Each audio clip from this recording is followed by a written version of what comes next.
بسم اللہ الرحمن الرحیم۔ سامعین و حاضرین،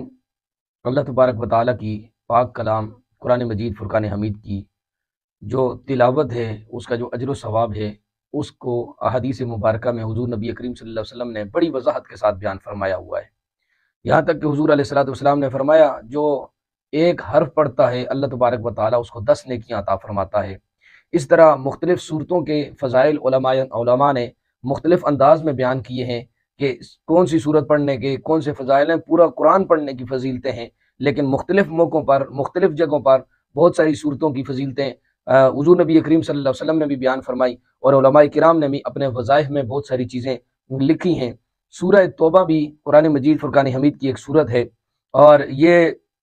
صورت 9ویں پارے میں ہے، اور اس کو پڑھنے کی کچھ وجوہات جو علماء کرام نے لکھی ہیں میں وہ آپ کے سامنے رکھتا ہوں۔ اللہ کرے کہ ہمیں پورا کلام پڑھنے کی توفیق مل جائے، تو کم از کم جو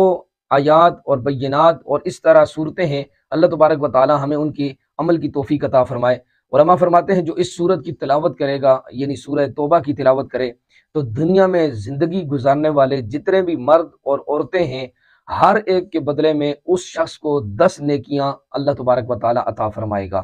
اور اس کے 10 گناہ مٹا دیے جائیں گے، اور اس شخص کے 10 درجے بلند کیے جائیں گے۔ اور اسی طرح علماء فرماتے ہیں جب تک وہ شخص دنیا میں زندہ رہے